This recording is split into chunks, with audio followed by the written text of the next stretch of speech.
క్రీస్తునందు ప్రియులారా, యేసుక్రీస్తు నామములో మీ అందరికీ శుభాలు తెలియజేస్తున్నాం. క్రీస్తు రాకడ ధ్వని శాంతి ఆదరణ సందేశాలు అను టీవీ కార్యక్రమం కొరకు ప్రేమతో మిమ్మల్ని ఆహ్వానిస్తున్నాం. మీరు మీ విలువైన సమయాన్ని కేటాయించుకొని మా కార్యక్రమాలు చూస్తున్నందుకు మీకు కృతజ్ఞతలు.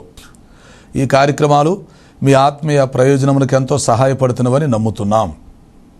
ప్రియులారా, ఈ కార్యక్రమాలు మీరు చూసి ఇతరులు కూడా చూసేటట్లుగా వారికి సహాయపడాలని మీకు మనవి చేస్తున్నాం. విశ్వాసంతో ఎంతో ఖర్చు పెట్టి కొనసాగిస్తున్న ఈ కార్యక్రమాలు తుదవరకు కొనసాగేటట్లుగా ప్రార్థించండి. దేవుడు మిమ్మల్ని ప్రేరేపిస్తే మీరు కూడా ఒక కార్యక్రమానికి స్పాన్సర్ చేసి ఈ పరిచర్యలో పాలిభాగస్తులు కావాలని ప్రేమతో మీకు మనవి చేస్తున్నాం. ప్రత్యక్షంగా టీవీ ద్వారా మేము సువార్త ప్రకటిస్తున్నాం. పరోక్షంగా ప్రార్థిస్తున్నవారు, సహకరిస్తున్నవారు, మమ్మలను ప్రోత్సహిస్తున్న వారంతా ఈ పరిచర్యలో పాలిభాగస్తులు అని జ్ఞాపకం చేస్తున్నాం. యేసుక్రీస్తు వారు ఇచ్చిన గొప్ప ఆజ్ఞని మేము పాటిస్తున్నాం.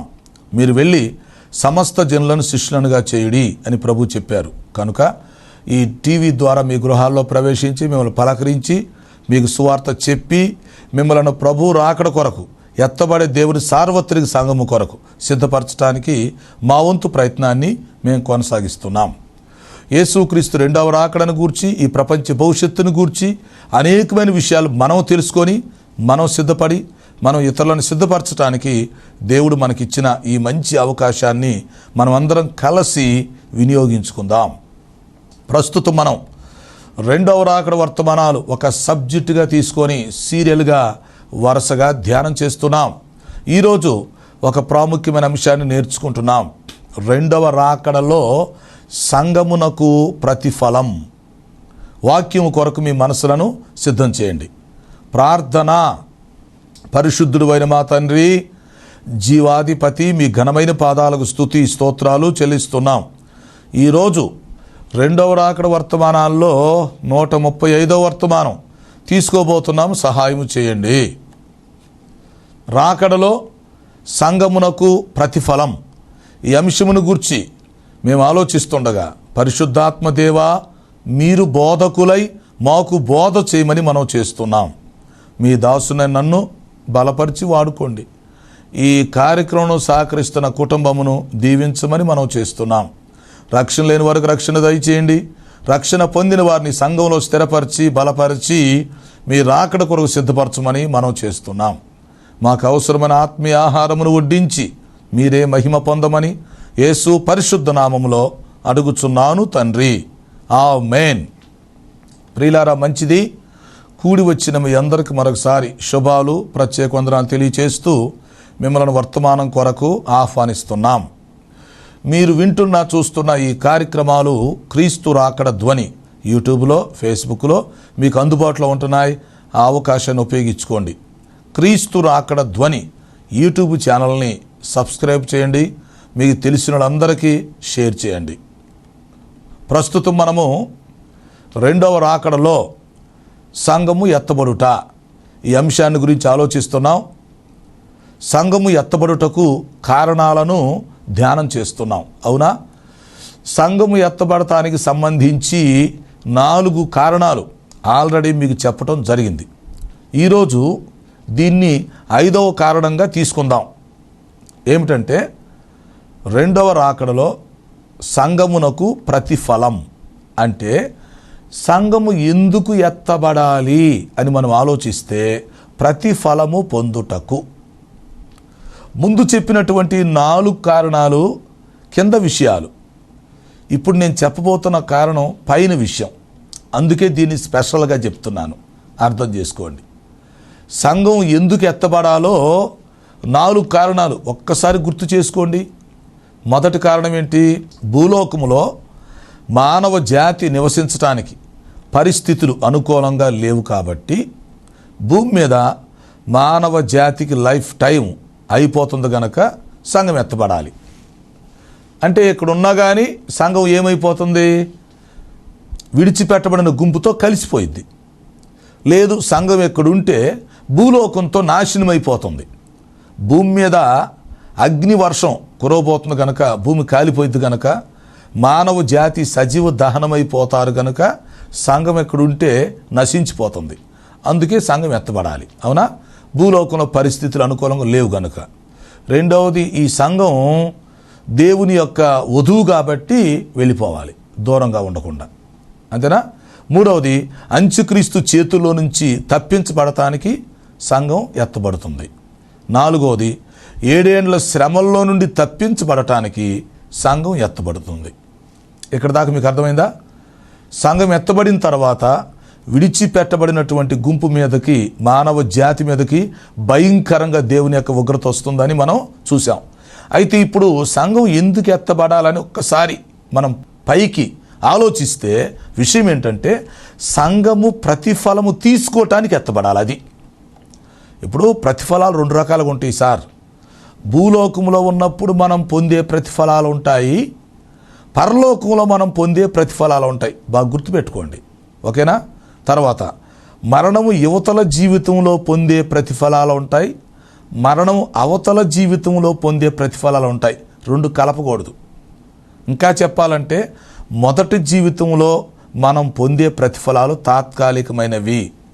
ఈ శరీరంతో ఉన్నప్పుడు, ఇక్కడ మనం జీవిస్తున్నప్పుడు 70 లేక 80 లేదా 100 ఈ తాత్కాలిక జీవితంలో కొంత ప్రతిఫలం పొందుతాం. అయితే మరణించిన తర్వాత, ఎత్తబడే సంఘంలో వెళ్ళిన తర్వాత రెండవ జీవితంలో మనం ప్రతిఫలం పొందుతాం. ఆ ప్రతిఫలం పొందటానికి వెళ్ళాలి, ఓకేనా? మొదటి జీవితంలో మనం పొందుతున్న ప్రతిఫలాలు తాత్కాలికమైన ప్రతిఫలాలు. అయితే రెండవ జీవితములో, భవిష్యత్తులో మనం పొందబోయే ప్రతిఫలాలు శాశ్వత కాలం ఉండే ప్రతిఫలాలు. అది 2 రకాల ప్రతిఫలాలు, 2 రకాల జీతాలు. అది మనం అర్థం చేసుకోవాలి. భూలోకంలో కొన్నిసార్లు సరిగా మనకు ప్రతిఫలం రావచ్చు, రాకపోవచ్చు. మనకు గుర్తింపు ఉండొచ్చు, ఉండకపోవచ్చు. గౌరవం, ఘనతలు ఉండొచ్చు, ఉండకపోవచ్చు. కానీ రేపు రాకడొచ్చినప్పుడు, సంఘం ఎత్తబడిన తర్వాత, మధ్యాకాశంలోకి వెళ్ళిన తర్వాత, అక్కడి నుంచి న్యాయపీఠం దగ్గరికి వెళ్ళిన తర్వాత మనం ప్రతిఫలం పొందుతాం. న్యాయపీఠానికి సంబంధించిన అంశంలో కొన్ని వర్తమానాలు చెప్పాను, అవి మీరు అక్కడ తీసుకొని చూడండి. అయితే ముఖ్యమైన విషయం ఏంటంటే, దేవుడు తన సంఘమునకు ప్రతిఫలం ఇవ్వాలనుకుంటున్నాడు, బహుమానం ఇవ్వాలనుకుంటున్నాడు, కిరీటం ఇవ్వాలనుకుంటున్నాడు, నూతన స్థలంలోనికి మనల్ని తీసుకుని వెళ్ళాలనుకుంటున్నాడు. అందుకే మనం ఎత్తబడతాం. అందుకే ఈ స్థలాన్ని ఖాళీ చేసి మరొక స్థలానికి వెళతాం, ఓకేనా? యోహాను సువార్తలో ఏం చెప్పాడు? 14వ అధ్యాయం 2వ వచనం చూడండి. నా తండ్రి ఇంట అనేక నివాసములు కలవు, లేని ఎడల మీతో చెప్పి ఉందును, లేకపోతే లేవని చెప్పేవాడిని. ఉన్నాయి కాబట్టే ఉన్నాయి అని చెప్తున్నాను అంటున్నాడు ప్రభు. నా తండ్రి ఇంట అనేక నివాసాలు కలవు. అయితే ఇప్పుడు ఏం చేస్తున్నాను? మీకు స్థలము సిద్ధపరచుటకు వెళ్ళుచున్నాను. నేను వెళ్ళి స్థలం సిద్ధపరిచిన తర్వాత, నేనుండు స్థలములో మీరును ఉండులాగున మరలా వచ్చి నా యొద్ద ఉండుటకు మిమ్మును తీసుకొని పోవుదును. అంటే ఎక్కడున్న స్థలం ఇక సెట్ అవ్వదో, నూతన స్థలానికి మనల్ని తీసుకెళ్తానని ప్రభు చెప్తున్నాడు. అదే మన ప్రతిఫలం. నూతన స్థలంలోకి మనం వెళ్ళబోతున్నాము, నూతన నివాసాల్లోనికి మనం వెళ్ళబోతున్నాము, ఓకేనా? నూతన శరీరాన్ని మనం ధరించుకోబోతున్నాము, నూతనముగా 2వ జీవితాన్ని మొదలు పెట్టబోతున్నాం. ఈ విషయాలను మీరు అర్థం చేసుకోవాలి. అందుకనే మనం జాగ్రత్త పడాలి. రోమీలకు రాసిన పత్రికలో 2:6 ఏం చెప్పాడు? రోమాపత్రిక 2:6, ఆయన వాని వాని క్రియలు చొప్పున ప్రతి వానికి ప్రతిఫలమిచ్చును. చూసారా? ఆయన వాని వాని క్రియలు చొప్పున ప్రతివానికి ప్రతిఫలమిచ్చును. ప్రతివానికంటే రక్షించబడిన వాళ్ళు, నశించిపోయేవాళ్ళు, 2 బ్యాచ్లు ఉన్నారు కదా. రక్షించబడిన వారికేమో ఎత్తబడే సంఘములో అక్కడ ప్రతిఫలాలు ఉంటాయి. నశించిపోయే వారికి, విడిచిపెట్టబడే గుంపుకి ఎక్కడ వాళ్ళకి ఏ ప్రతిఫలం రావాలో ఆ ప్రతిఫలం ఎక్కడ వస్తుంది. కాబట్టి దేవుడు ప్రతివానికి వాని వాని క్రియలు చొప్పున ప్రతిఫలం ఇస్తాడు. ఎవరికి అన్యాయం జరగదు. కనుక ప్రతిఫలం ఇవ్వటానికి దేవుడు వస్తున్నాడు, సంఘాన్ని తీసుకెళ్ళిపోతాడు. అర్థమైందా? ప్రకటన గ్రంథంలో 22:12, ప్రకటన 22:12. ఇదిగో నేను త్వరగా వచ్చుచున్నాను, వాని వాని క్రియలు చొప్పున ప్రతి వానికి ఇచ్చుటకు నేను సిద్ధపరిచిన జీతము నా వద్ద ఉన్నది. అది ప్రభువు జీతం తీసుకొని రాబోతున్నాడు, త్వరగా వస్తున్నాడు. ఎవరెవరికి ఏ జీతం ఇవ్వాలండి? ఎవరెవరికి ఏ ప్రతిఫలం ఇవ్వాలి? ఎవరెవరికి ఏ కిరీటం ఇవ్వాలి? ఏ బహుమానం ఇవ్వాలి? ఏ మెప్పు ఇవ్వాలి? ఏ వస్త్రాలు ఇవ్వాలి? ఏ స్థలం ఇవ్వాలి? ఏ నివాసాలు ఇవ్వాలి? ఇవన్నీ దేవునికి ఆలోచన ఉంది. కాబట్టి మన దేవుడు అన్యాయస్తుడు కాదు. రాకడలో వచ్చి సంఘాన్ని సపరేట్గా తీసుకెళ్ళిపోయి మరొక స్థలంలో ఉంచబోతున్నాడు. దాన్ని మరొక స్థలం అనండి, లేదా మరొక పట్టణం అనండి, మరొక గృహం అనండి, ఎలా చెప్పి మరొక గ్రహం అనండి, ఎలా చెప్పినా ఒకటే. దాన్నే మనం పరలోక పట్టణము అని పిలుస్తున్నాం. దేవుడు ఈ భూలోకము నుంచి మనల్ని ఖాళీ చేపిచ్చేసి మహిమ శరీరాలతో మనల్ని తీసుకెళ్ళి పరలోక పట్టణములో ఉంచబోతున్నాడు.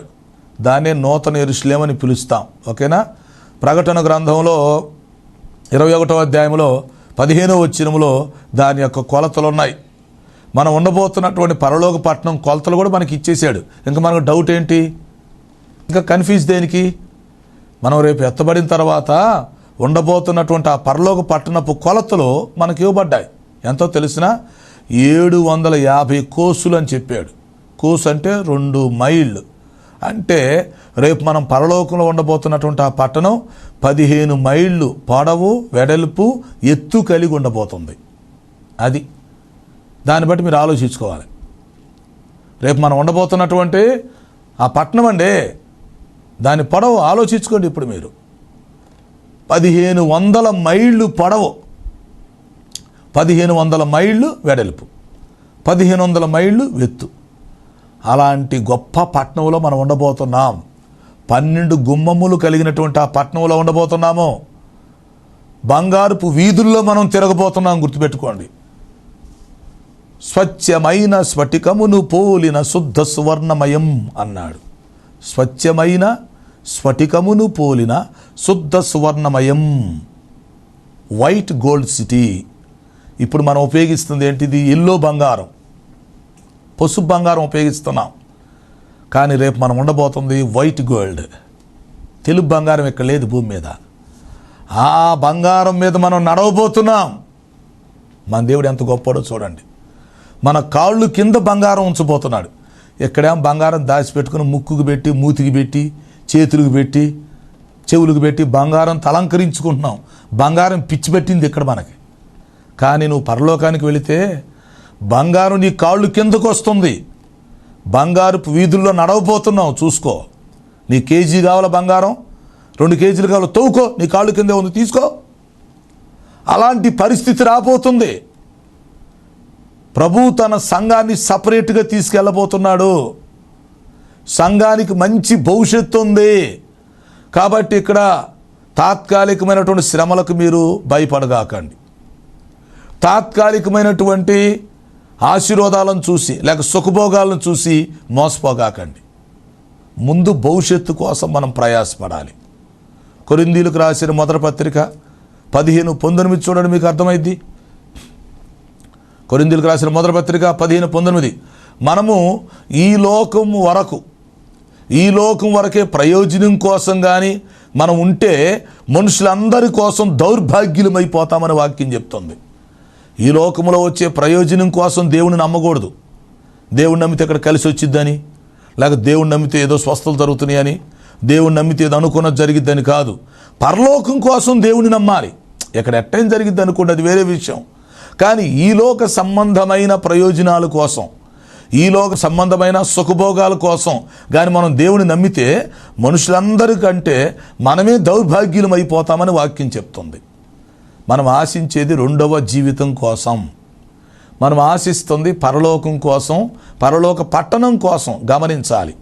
మనం ఆశించేది, ఆకర్షించబడేది 2వ జీవితం కోసం.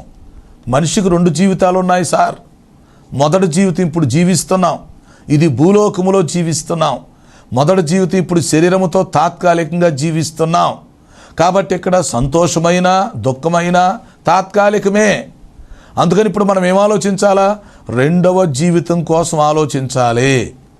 ఎత్తబడే సంఘములో మనం ఉండేటట్టుగా, మనం కూడా కిరీటం పెట్టుకునేటట్టుగా, మనం కూడా సింహాసనం మీద కూర్చుండి ప్రభుతో కలిసి పరిపాలించేటట్టుగా, మనం కూడా మంచి బహుమానం పొందుకునేటట్లుగా, మనం కూడా ప్రభువుతో కలిసి రాజ్య పరిపాలన చేసేటట్టుగా అట్లా ఆలోచించుకోవాలి. కానీ ఈ తాత్కాలికమైన చూపు చూస్తూ ఉంటే పైన ఎప్పుడు చూస్తావు? తాత్కాలిక విషయాల గురించి ఆలోచిస్తే రేపు రాకడ గురించి నీకేమర్థమైద్ది? ఎత్తబడే సంఘంలో నువ్వు ఎలా ఉండగలుగుతావు? ప్రభు రాజ్యములు ఎలా ప్రవేశిస్తావు? నూతన సృష్టిలో ఎలా ఉండగలుగుతావు? దయచేసి ఆలోచించండి. ఈరోజు అందరితో స్పెషల్గా దేవుడు మాట్లాడుతున్నాడు. కాబట్టి రెండవ రాకడలో ప్రభు ఎందుకు వస్తున్నాడు? సంఘము ఎందుకు ఎత్తబడిద్దంటే ప్రతిఫలం ఇచ్చేదానికోసం. కొరింథీయులకు రాసిన 2వ పత్రిక 5:10 చూసుకోండి. కొరింథీయులకు రాసిన 2వ పత్రిక 5:10. ఎందుకనగా తాను దేహముతో జరిగించిన వాటి ఫలము పొందినట్లుగా ప్రతివాడు తను శరీరముతో జరిగించినటువంటి ఆ క్రియలు ఫలం పొందినట్లుగా మనమందరము క్రీస్తు న్యాయపీఠం ఎదుట ప్రత్యక్షం కావాలని చెప్తున్నాడు. అది మనం అంటున్నాడు. అంటే పౌలు గారు కూడా తను కలుపుకుంటున్నాడు. మనమందరం అక్కడ నిలబడాలి, మనం దేవునికి లెక్క అప్పగించాలి, మన క్రియలను బట్టి ప్రతిఫలం వచ్చిద్ది అని చెప్తున్నాడు. అందుకని ఇప్పుడు మనం ఏం చేయాలంటే రెండవ జీవితం కోసం ఎదురు చూస్తూ ఉండాలి. అది శాశ్వతమైనటువంటి జీవితం కాబట్టి. రెండవ జీవితం అనేది పైన ఉండేది. రెండవ జీవితం అనేది ఏంటిది? ఎత్తబడే సంఘమునకు సంబంధించింది. కనుక రేపు ప్రభు మధ్యాకాశానికి వచ్చినప్పుడు బోర ఊదినప్పుడు పరిశుద్ధాత్మ దేవుడికి సిగ్నల్ వస్తుంది. అప్పుడు పరిశుద్ధాత్మ దేవుడు ఏం చేస్తాడు? సంఘాన్ని తీసుకుని వెళ్ళిపోతాడు. ఎలా తీసుకెళ్తాడు? ఈ మట్టి శరీరాలకు బదులు మనకు మహిమ శరీరాలు ఇచ్చి తీసుకెళ్తాడు. సో మట్టి శరీరంతో పని లేదు, మహిమ శరీరాలతో వెళ్ళిపోతాం. ఈ భూలోకాన్ని వదిలిపెట్టి వెళ్ళిపోతాం. మరణాన్ని వదిలేస్తాం, మరణం ఉండదు, ఈ మనుషులతో పని ఉండదు. ఆ విధంగా మనం రెండవ జీవితంలో ప్రవేశించి చక్కగా మధ్యాకాశంలో ప్రభువును కలుసుకుంటాం. అది క్రీస్తునందున్న మృతులు పరదేశంలోంచి బయటకు వస్తారు. క్రీస్తునందున్న సజీవులు మనం భూమి మీద నుంచి పైకి వెళ్ళిపోతాం. ఇద్దరం కలుసుకొని ఏకమైపోతాం. ఇద్దరు కలిసి సార్వత్రిక సంఘం అయిపోతాం. ఎవరో? క్రీస్తునందున్న మృతులు, క్రీస్తునందున్న సజీవులు అందరం కలుసుకొని సార్వత్రిక సంఘమై పెండ్లి కుమార్తె అయిపోయి ప్రభువుతో కలిసి ఉంటాం. కాగా మనం సదాకాలం ప్రభువుతో కూడా ఉందుము. కాబట్టి ఇప్పుడు ప్రభు ఏం చేస్తున్నాడు? మనకు ప్రతిఫలం ఇవ్వాలనుకుంటున్నాడు. అది భూలోకములో మనం రక్షణ పొందినందుకు, అది రక్షణ పొందినందుకు, అలాగే ప్రభువును మనం అంగీకరించినందుకు, ఆయనకు లోబడినందుకు, ఆయనను విశ్వసించినందుకు ఆయన మనకు ప్రతిఫలం ఇవ్వాలనుకుంటున్నాడు. తోమాతో ప్రభువు చెప్పిన మాటలు మీకు గుర్తొస్తున్నాయా? తోమా, నీవు నన్ను చూచి నమ్మేవు కానీ నీకంటే చూడక నమ్మిన వారే ధన్యులు అన్నాడు. సో తోమా ప్రభువుని చూసి నమ్మాడు. ప్రభు గాయాల్లో వ్రేళ్ళు పెట్టి చూసి నమ్మాడు. అవునా? మరి ఇప్పుడు మనం చూడకుండా నమ్ముతున్నాం కదా. ప్రభు ఎలా ఉన్నాడో మనకు తెలీదు. ప్రభు కాలంలో మనం లేము. అయితే మనం ఏం చేస్తున్నాం? విశ్వాసంతో నమ్ముతున్నాం. అందుకని ఇప్పుడు మనం ధన్యులం. ఆ ధన్యత మనకు ఇవ్వటానికి వస్తున్నాడు ఆయన. అది చూడకుండానే ఆయన మనం నమ్మేం గనక, విశ్వసించాం గనక, విశ్వసించినటువంటి మనకు, రక్షణ పొందినటువంటి మనకి ప్రతిఫలం ఇవ్వటానికి ఆయన వస్తున్నాడు. కాబట్టి ఆయన ప్రతివానికి వాని క్రియలు చొప్పున ప్రతిఫలం ఇచ్చేవాడుగా ఉంటాడు. వాక్యంలో చెప్పినట్టు, హెబ్రీ పత్రికలో చెప్పినట్టు, తను నమ్మిన వారి కోసం ఆయన నూతన పట్టణమును నిర్మించుచున్నాడని ఉంది. తను ఎవరైతే నమ్మారో, తను అంగీకరించారో, ఆత్మరక్షణ పొందుకున్నారో వారి కొరకు ఆయన నూతన పట్టణమును నిర్మిస్తున్నాడు. అందుకే ఆయన త్వరగా వస్తున్నాడు. కాబట్టి ఇప్పుడు సంఘం ఏం ఆలోచించుకోవాలంటే ప్రభు ఎప్పుడొస్తాడా అని ఆలోచిస్తూ ఎదురు చూసేవారిగా ఉండాలి. ప్రభు వస్తే బాగుండు, నాకు రెండవ జీవితం వచ్చింది కదా, ఈ మొదటి జీవితాన్ని ముగించుకుంటాను కదా అనుకోవాలి. ప్రభు వస్తే బాగుండు, మరణం తప్పిపోయిద్ది, మరణించే పని ఉండదు అని ఆలోచించుకోవాలి. ప్రభు వస్తే ఇంక ఈ పాపం ఉండదు, ఈ శాపం ఉండదు, అవునా, ఈ శోధన ఉండదు, ఈ శ్రమలు ఉండవు, మరి సైతాన్ చేతిలో ఈ బాధలు ఉండవు, శత్రువుల చేతిలో ఈ బాధలు ఉండవు. కనుక ప్రభు వస్తే నేను ఫ్రీ అయిపోతాను కదా, ప్రభు వస్తే నేను సంతోషిస్తాను కదా, నేను విశ్రాంతిలో ఉంటాను కదా, అంతేనా? ప్రభు వస్తే నాకు చక్కగా రెండవ జీవితం మొదలైద్ది కదా, అప్పుడు నేను చక్కగా మహిమ శరీరంతో ఉండొచ్చు కదా. నాకు రెండవ జీవితం వస్తే నేను మహిమ శరీరంతో ఉండొచ్చుగా, నేను బంగారు వీధుల్లో తిరగొచ్చుగా, మరణం లేనటువంటి పరిస్థితిలో ఉండొచ్చుగా, నేను దేవుని కుమారుడుగా లేక ఆయన కుమార్తెగా దేవదూతలను పోలి ఉండొచ్చుగా. కాబట్టి ఇప్పుడు ప్రభు కొరకు నేను సిద్ధపడాలి. మారనాథ, ప్రభు వచ్చుచున్నాడు. అది కాబట్టి మనందరం ప్రార్థన చేసుకోవాలి. ప్రార్థన చేసుకొని ప్రభు అయిన యేసు త్వరగా రమ్ము అని యోహాను భక్తుడు పద్మాసు దీవులో ఉండి ఎలా ప్రార్థన చేశాడో అదే ప్రార్థన మన ప్రార్థన అయి ఉండాలి. ఆ యోగ్యత మనకు కావాలి, ఆ ధైర్యం, ఆ విశ్వాసం మనకు కావాలి. కనుక ప్రియ ప్రేక్షకులారా, ఆలోచించండి. ప్రభు త్వరగా వస్తున్నాడు, బోర ఊతాడు, సంఘాన్ని తీసుకెళ్ళిపోతాడు. అప్పుడు ఏం జరుగుతుందంటే మనము భూలోకములో నుంచి పరలోకానికి ట్రాన్స్ఫర్ అయిపోతాం. అది మొదటి జీవితంలో నుంచి రెండవ జీవితంలోకి వెళ్ళబోతున్నాం. ఈ మొదటి జీవితంలో మనం చాలా కష్టపడి ఉండొచ్చు కదా, నష్టపోయి ఉండొచ్చు, చాలా కన్నీళ్లు కార్చి ఉండొచ్చు, మనం ఎన్నో శోధనలు పడి ఉండొచ్చు, ఇరుకులో ఇబ్బందిలో బాధపడి ఉండొచ్చు, మనం ఒంటరితనమును అనుభవించి ఉండొచ్చు, పేదరికమును అనుభవించి ఉండొచ్చు, అవునా? ఎన్నో చిత్రహింసలు పొంది ఉండొచ్చు. ఒకటి గుర్తుపెట్టుకోండి, ప్రభు మనకు ప్రతిఫలం ఇవ్వటానికి వస్తున్నాడు. ఈ లోకంలో ఎంతోమంది అసాక్షులుగా చంపబడ్డ వాళ్ళు ఉన్నారు, ఎంతోమంది ప్రాణాలు పోగొట్టుకున్న వాళ్ళు ఉన్నారు, ఎంతోమంది రక్తాలు కార్చిన వాళ్ళు ఉన్నారు, ఉమ్మేపించుకున్నారు, చీ అనిపించుకున్నారు, చే అనిపించుకున్నారు, ప్రభు కోసం ఓర్చుకున్నారు, అవమానపరచబడ్డారు, ఇంట్లో నుంచి వెలివేయబడిన వారు, ఊరిలో నుంచి కులంలో నుంచి వెలివేయబడిన వారు, ఉద్యోగం ఊడిపోయిన వాళ్ళు, నష్టపోయిన వాళ్ళు ఎంతమంది ఉన్నారు. అవును, దేవుడు అన్యాయస్తుడు కాదు. ఒకరోజు రాబోతుంది, ప్రకటన గ్రంథంలో చెప్పినట్టుగా ఆయన మన కన్నుల నుండి ప్రతి బాష్ప బిందువును తుడిచివేస్తాడు. బాష్ప బిందువులు అంటే సంతోషం ఎక్కువైపోయి కళ్ళమటి నీళ్లు కారుస్తాం. జనరల్గా మనిషికి 2 సందర్భాల్లో కన్నీళ్ళు వస్తాయి. దుఃఖం ఎక్కువ వచ్చినప్పుడు, బాగా బాధ వచ్చినప్పుడు, నొప్పి కలిగినప్పుడు కళ్ళమటి నీళ్ళు వస్తాయి. అదే సమయంలో సంతోషం ఎక్కువైపోతే, పట్టరాని సంతోషం వచ్చినప్పుడు కళ్ళమటి నీళ్ళు వస్తాయి. అవును, సంతోషముతో వచ్చే కన్నీరుని బాష్ప బిందువులు అంటారు.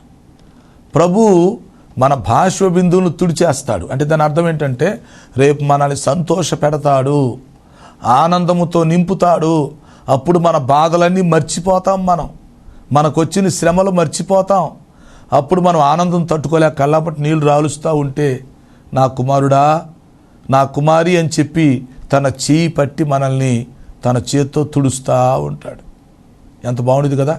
చిన్నపిల్లలు ఏడుస్తున్నప్పుడు ఎత్తుకొని ముద్దు పెట్టుకొని వారి కన్నీరు తుడుస్తూ ఉంటాం కదా. ప్రభు అదే చేయబోతున్నాడు. ప్రభు మనల్ని ఓదార్చే టైం వచ్చేసింది. ప్రభు మనల్ని సంతోషపెట్టే టైం వచ్చిందండి. సంతోషంతో కళ్ళమటి నీళ్లు కారుస్తూ ఉంటే ఆ కన్నీరు తుడుస్తాడు, మనకు తృప్తి కలిగిస్తాడు, మనకు న్యాయం చేస్తాడు.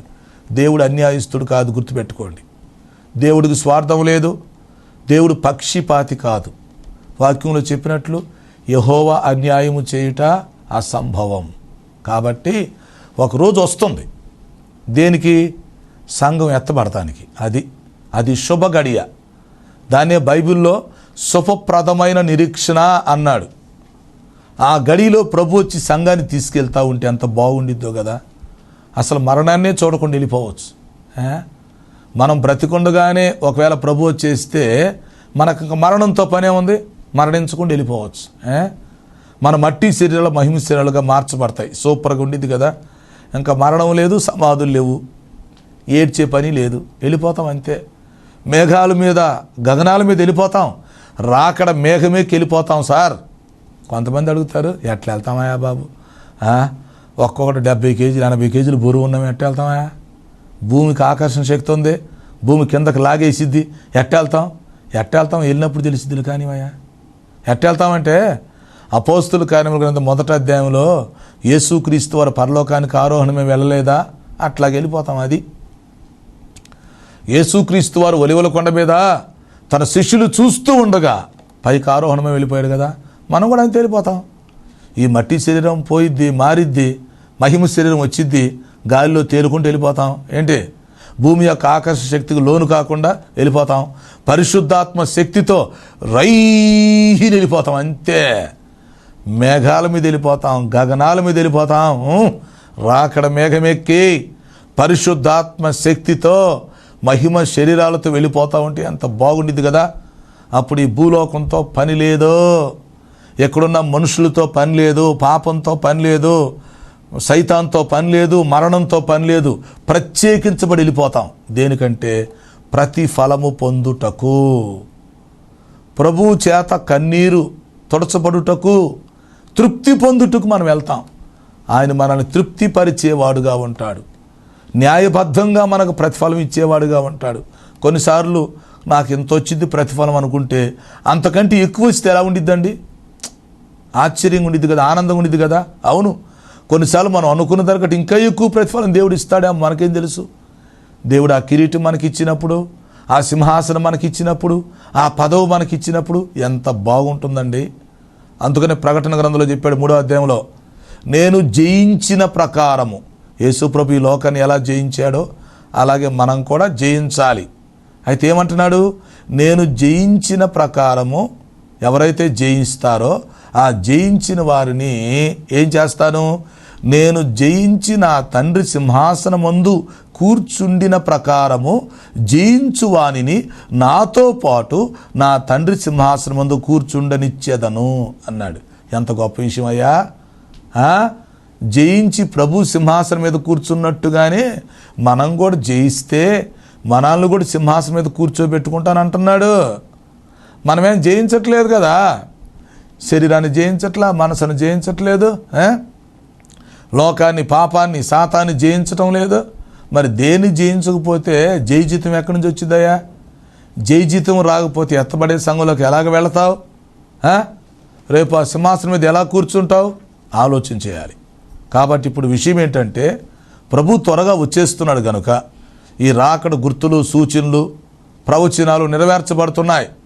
వాగ్దానం చేసిన దేవుడు నమ్మదగిన వాడు, వాగ్దానాలు నెరవేర్చడానికి సిద్ధంగా ఉన్నాడు. అందుకే ప్రభు ఏ క్షణంలో వచ్చినా సరే మనం సిద్ధంగా ఉండాలి. పెండ్లి కుమారుని ఎదుర్కొంటకు మనం సిద్ధపాటు కలిగి ఉంటే ప్రభు వస్తాడు. చక్కగా పరిశుద్ధాత్మ శక్తితో, మహిమ శరీరాలతో మనల్ని మధ్యాకాశాన్ని తీసుకెళ్ళిపోతాడు. అక్కడ ప్రభువును కలుసుకుంటాం, ఆయన ముఖదర్శనం చేసుకుంటాం. అక్కడ ఆయన మన కొరకు సిద్ధపరిచినటువంటి, దాచి ఉంచినటువంటి ఆ ప్రతిఫలం మనకిస్తాడు. అది రెండవ జీవితంలో మనం అనుభవిస్తాం. అవి శాశ్వతమైన ప్రతిఫలాలు. కాబట్టి ఈ విషయాలన్నీ దృష్టిలో పెట్టుకొని ప్రతి ఒక్కరు రక్షించబడి, ప్రతి ఒక్కరు రాకడ కొరకు సిద్ధపడి, ఏమైనా ఆటంకాలుంటే తొలగించుకొని మనం అందరం కూడా అప్రమత్తంగా ఉండాలని వాక్యం హెచ్చరిస్తూ ఉంది.